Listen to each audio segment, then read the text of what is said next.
Tu as entendu la dernière news choquante sur le rappeur NBA Youngboy. La mère de l'un de ses enfants l'accuse d'avoir orchestré une agression contre elle. Elle a même partagé des photos de ses blessures. C'est tellement choquant que je ne peux pas te montrer ici parce que ma vidéo risque d'être bloquée. Donc si tu veux voir les photos, elles seront disponibles sur mon canal Instagram. Tu as juste à me follow et elles seront sur mon profil tout simplement. Nicki Minaj annonce que la tracklist pour son album Pink Friday 2 va détruire Internet. Pusha T est toujours en prison et il a déclaré qu'il écrit au moins une chanson par jour et qu'il a de quoi sortir 5 à 6 albums. Trippie Redd annonce un EP de 7 titres pour le 10 novembre nommé Saint Michael. Tyler the Creator a donné son avis sur les tendances des concerts rap d'aujourd'hui. Il dit « Les gens disent que les artistes sont bons sur scène simplement parce qu'il y a un groupe de jeunes en sueur qui sautent partout. Mais l'artiste ne livre pas réellement une performance. » Metro Boomin est un producteur de musique américain originaire de Saint-Louis qui s'est imposé comme l'une des figures majeures de l'industrie du hip-hop. Récemment, il a également été honoré du titre de producteur de l'année par Variety, ce qui témoigne de son influence et de son talent. Dans les dernières heures, Metro Boomin a créé une onde de choc dans la communauté hip-hop en partageant des messages intrigants sur les réseaux sociaux concernant son album commun avec le rappeur Future. Je vous promets que je ferai des heures supplémentaires chaque jour là-dessus, mais de grandes choses arrivent à ceux qui attendent et je vous promets que vous allez manger quand cet album sortira. Tu as suivi l'affaire Young Thug? Ces paroles pourraient être utilisées contre lui dans son procès au YSL RICO. Young Thug fait face à des accusations sérieuses dans le cadre de la loi RICO. Plusieurs paroles de ses morceaux sont sous les feux des projecteurs, accusés de refléter des activités criminelles. Cependant, des erreurs et des attributions incorrectes ont été relevées dans les documents judiciaires, soulevant des questions sur leur validité. Le cas de Young Thug n'est pas isolé. Plusieurs États américains et le gouvernement fédéral débattent de lois limitant l'utilisation des paroles d'artistes en justice. L'affaire a déclaré le 6 novembre 2023 lorsque la mère d'un des enfants de Youngboy, nommé Arcola,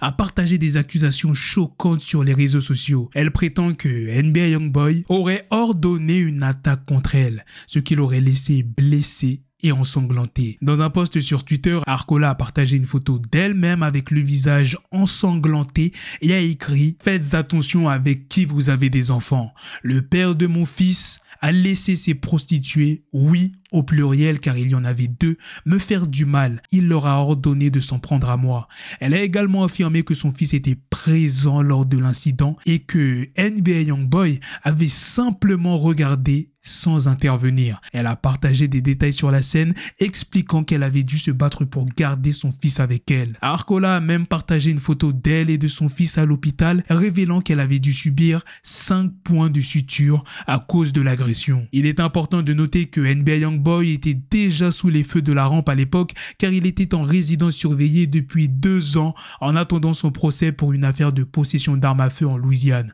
Son avocat avait récemment demandé une modification de ses conditions de résidence surveillée en citant des problèmes de santé mentale liés à cette situation. Dadju et Taiki préparent quelque chose d'énorme après avoir fait croire à un clash.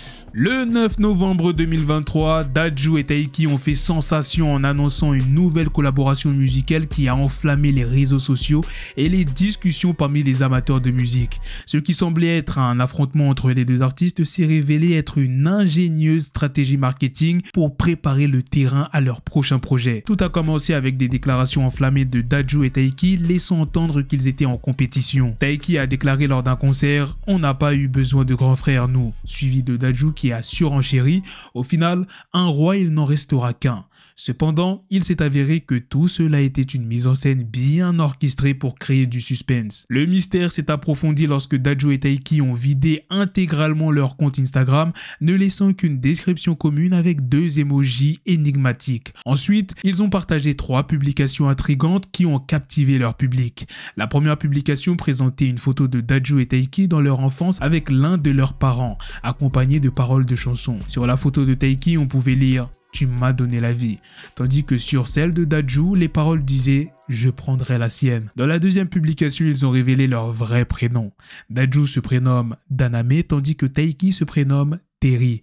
Cette révélation a ajouté une touche de proximité et d'intimité à leur projet. Enfin, la troisième photo a été partagée en 2 morceaux, permettant à chacun d'entre eux de la publier sur leurs réseaux sociaux. Les paroles associées à cette publication disaient « On s'est regardé dans les yeux », suivi de « Et on s'est menti ». Cette séquence de publication a créé un véritable engouement parmi leurs fans. De plus, ils ont partagé une date cruciale en story le mercredi 15 novembre. Cela signifie que quelque chose de spécial est prévu pour ce jour-là, et les emojis de leur bio semblent indiquer que c'est lié à leur collaboration. Cette stratégie marketing élaborée montre à quel point les artistes contemporains maîtrisent l'art de susciter l'anticipation et de créer un buzz autour de leur projet. Elle démontre également l'importance de l'innovation et de la créativité dans l'industrie musicale pour capter l'attention du public. Waylo, le rappeur d'Atlanta, vient d'être libéré de prison après presque 6 ans derrière les barreaux. Le 8 novembre 2023, Waylo a été libéré de la garde fédérale après avoir purgé 6 ans pour des accusations de complot de drogue. Cette nouvelle a été accueillie avec joie par ses fans et la communauté hip-hop. Des images partagées sur les réseaux sociaux montrent Waylo échangeant ses chaussures de prison contre des paires de designers et embrassant sa famille et ses amis à l'extérieur de la prison. Waylo a été arrêté en avril 2018 pour possession de près d'$1 million de marijuana dans un avion privé. Après avoir rejeté un accord de plaidoyer, il a été condamné à 8 ans de prison en juin 2022, mais a bénéficié d'une réduction de peine pour bonne conduite. Avant sa libération, Waylo a partagé un moment poignant avec sa fille en avril, réunis après 5 ans de séparation. Il a exprimé sur Instagram combien ce moment était libérateur pour son âme. Son calvaire a attiré l'attention de célébrités et d'athlètes. En 2021, Drake, Meek Mill ont collectivement cherché à faire appel au président Biden pour sa libération. Bien que cela n'ait pas accéléré sa libération, Waylo a exprimé sa gratitude pour leur soutien. Si tu es fan de Michael Jackson, alors tu vas aimer ce que je vais te dire. Un documentaire exclusif sur l'album légendaire Thriller va sortir très bientôt, je te révèle tout maintenant. Sorti le 30 novembre 1982, Thriller est bien plus qu'un album. C'est un monument de la musique pop. Il a introduit des tubes intemporels tels que Billie Jean, Beat It et bien sûr Thriller lui-même, accompagné d'un clip vidéo révolutionnaire réalisé par John Landis. L'album a redéfini les normes de l'industrie musicale et est resté l'un des albums les plus vendus de tous les temps. Maintenant, revenons à notre sujet principal, le documentaire. Ce documentaire intitulé Thriller 40 est réalisé par Nelson George. Il a été initialement prévu pour célébrer les 40 ans de l'album, mais en raison de la pandémie, il sortira finalement pour le 41e anniversaire, le 2 décembre 2023, sur la plateforme Paramount+. Le documentaire promet de nous offrir un aperçu fascinant des coulisses de la création de Thriller. Il comprendra des images d'archives inédites ainsi que des interviews d'artistes contemporains qui témoigneront de l'influence durable de l'album sur leur musique.